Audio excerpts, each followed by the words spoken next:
Welcome in, folks. We have another One Piece chapter review. We have 1124 today. It is titled My Besto Friendo. What does that mean? Of course, we will get into the chapter. We may or may not find out what it means because sometimes he drops chapters where the name doesn't make sense until chapters later. So let's just get straight into it. Today's chapter, we continue the cover story of Oni Child Yamato and the Holy Inari Shrine Pilgrimage Volume 12, foiling a kidnapping on the way to Kuri. Yamato is slowly making her way through all of Wano, spreading her name and spreading just good to all of Wano so that Wano becomes an overall better place. She stopped the kidnapping, hit him with that big ass, what is that? I forgot the name of it. I mean, yeah, it's a club, but it's got like a name to it. It's like Hasa something. Hasakai? But yeah, obviously on the topic of kidnapping, we obviously see a very irritated and annoyed Yamato with some very menacing sound effects, little vibe things around her head. Hopefully with everything that Yamato is doing, she succeeds in her goals quicker than expected and then sets out to sea and joins the crew, right? And just like most arcs, whenever they end, we gotta go check in on Big News Morgan. And that's exactly what we're doing. And what we have to start off the chapter is Vivi kind of, grilling, talking to Big News Morgan because he's using social media tactics on the people of One Piece, drawing out certain emotions so that more people want to tune into the papers. And of course, Vivi doesn't like that. Just tell him the truth. We go after this back to Egghead. Of course, from last chapter, everybody was trying to figure out what was happening at Egghead. Turns out it was Akainu that was actually buzzing in trying to figure out what's going on. And the only person that is able to pick up is the person that was just like playing dead, honestly, so that he doesn't have to participate in this fight anymore, which is Kizaru, of course. And Akainu instantly picks up on that. He says, why are you the only one that picked up? What happened to everyone else? And then we see a fleeing, safe and alive Sentomaru. I'm so glad he's okay. Hopefully he can join back up with us. Doesn't need to join the crew, but you can join the fleet if you want. We got a spot for you, the fleet. Where's the fleet, bro? What if the fleet's in Elbaf? What if they've been waiting for him in Elbaf? Training Arc of the Heavens. Oh my God. Oh, I just noticed something. Not only did Kizaru just sit there and let all this happen, looking at the panel where Sentomaru escaped, he's not far at all from Kizaru's ship. Kizaru let Sentomaru get away because he's looking at Kizaru's back. He's not that far from him at all. Kizaru could easily get to him, but he's not, which just, even more just shows why he did the things that he did. He 100% right here just let Sentomaru get away. Because if we're talking observation hockey and all that, he knows he's there. And I think he purposely has his back to him. And then he walked onto the ship while he's talking to Akainu and then sat on a box and was like, I ain't gonna lie, everybody's knocked out, foaming at the mouth. And then I guess he's got to tell Akainu if any of the targets got away. And, he's asking a bunch of questions right now. So he's asking all these questions like, did anyone get away? How's Saint, Saturn? I'm sorry, I'm just never going to forget that. I'm never going to remember the names. So basically, Kizaru was like, I'll just let the youngsters give you the details when they're up. And then he asked Akainu, have you ever had to kill your best friend? And then we have another flashback where we see the introduction of Kizaru and Vegapunk, just hitting hard on the fields.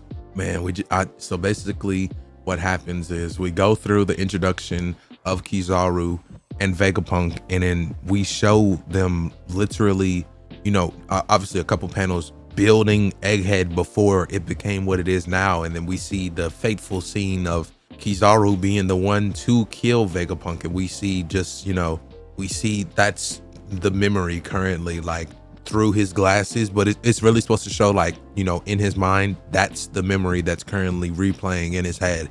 And, of course it hurts. This is something that Kizaru didn't want to do. And, here we are. And now I feel like maybe, I don't know if I'm pushing or anything, but maybe he's kind of putting the blame on Akainu for this. Because was this a assignment that Akainu put him on? So he's kind of starting to put the blame on Akainu for sending him when he could have went himself, or he could have sent someone else. And then answering his question, he says, you think I'm slacking off, Sakazuki? He said, well, if you got time to waste doubting me, come and see for yourself, you damn ingrate. And we see a sobbing snot out the nose. I've never ever seen Kizaru express this kind of emotion before, ever. Wow. That's gonna be a powerful moment whenever it gets animated. Holy. And he was like, hey, that's my bad, bro. You just gotta watch your mouth though, because he did just have to kill his best friend, and you just asked if he was slacking off. That's crazy. I mean, Kizaru did his part. He did his part. But he was slacking off. I ain't gonna lie. Like he was just done. He didn't want to do anymore. He didn't want to do nothing else. And we go to the ship of the giants, basically, and they say it's so quiet. I guess the party was officially called off. I wonder what's going on.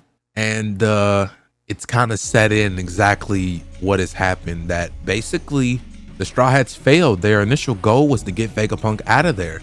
And after one drink, everybody, kind of stopped. But at the same time, you got to realize, exactly like Frankie said, they had the 5 elders, an admiral, CP0, the Seraphim, and an armada of warships to get through, and they made it through that. Obviously there were casualties, but no one's supposed to survive something like that. A force like that, no one's supposed to survive that. And of course we have another Zoro moment, and he's basically saying it's pathetic. Luffy's an emperor now. An old man dying shouldn't affect him this badly. And I'm guessing Luffy's, kind of taking this to heart, because once again, Luffy should be used to, I guess, failing. A lot of arcs in this show, has to end with the squad running away because, the odds are too much stacked against them. That's just One Piece at its core. It's usually never a fair fight. Someone's always outnumbered. Someone always gets hoed.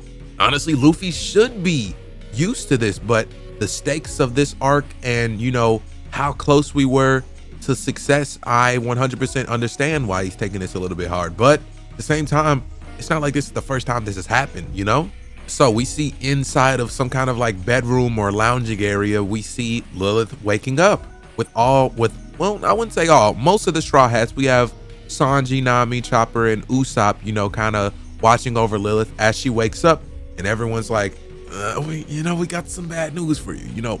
Everyone's dead. You're the last one alive. Unfortunate. Well, except for York, of course. And then Lilith's like, yeah, I already heard about that. She was like, yeah, I just need to cry for like 3 seconds and then I'm gonna get over it.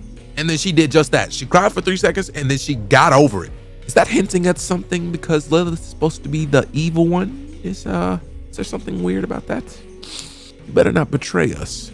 And we see as Lilith gets herself together, she's like, oh, I guess I'm not connected to York anymore, so I actually have to eat. And then she's like, man, that table sure seems gloomy. And then we just see a stressful Luffy just chowing down. Hold on now. Hold on. I'm going to read this just for y'all. I see. So Luffy's been taking it badly. It's all right, though. I just heard about it and I'm sure. And everyone else says, what do you mean you heard about it?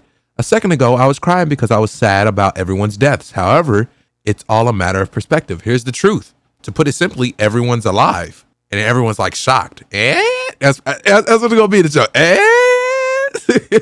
Even if they're functionally dead, basically what I'm trying to say is that you kept your promise to me. So don't be glum, Luffy. Don't be glum. So what? So is everyone going to live through Lilith, or like what's going on? They're saying even if they're functionally dead. I guess, yeah, they're functionally dead, but the brain is still there. So Vegapunk is still alive, I guess. I guess what they're trying to say is that Lilith is Vegapunk. So they did succeed in their task because Lilith is Vegapunk. So they succeeded because they took Vegapunk away. So Vegapunk gets to, does Lilith? I don't think Lilith still has access to like the mother brain or anything. I don't know. But she's still Vegapunk. And then after hearing that, Luffy rejoins the party and the party restarts with the giants, everyone having drinks. And then we see something very, very interesting. We see the ship sets to the northeast and we see maybe a specific part or a city in Elbaf. We see a silhouette. Of course it's Shanks. Come on now. It's Shanks. It's Shanks. And he's simply saying, come on then. If Shanks's observation hockey goes that far, if his observation hockey goes that far where he can see or can sense Luffy from that far, if he can sense him that from that far. Like they just left Egghead. They just left. They just left. If he can sense him from that far, bro, he's already number one of like the strongest pirates. You know, he's already number one. But this is just solidifying how much stronger he is from the normal. You know what I mean?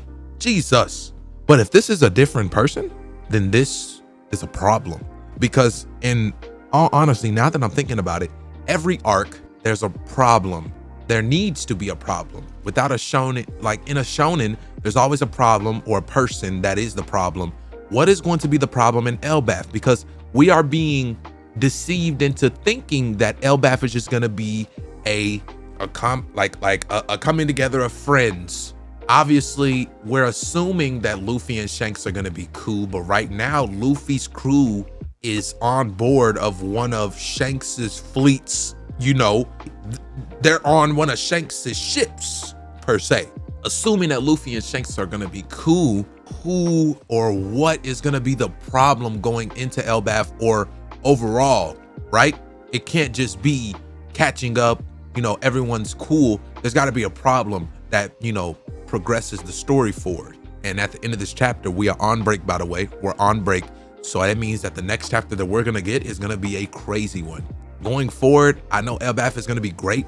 I just wanna know the plot. What's about to happen, bro? Oh my God. Let me know what you guys think about this chapter.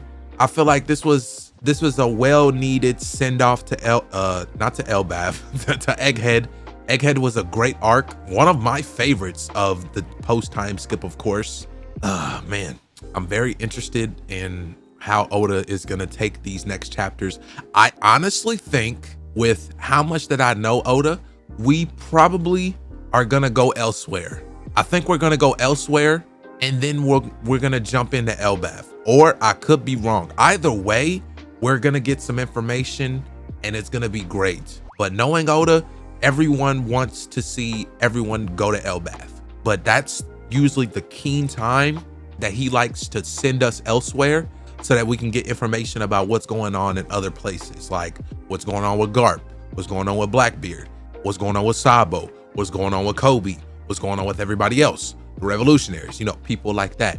That's just kind of stuff that we need to see, because that stuff, we need updates. We need updates on that.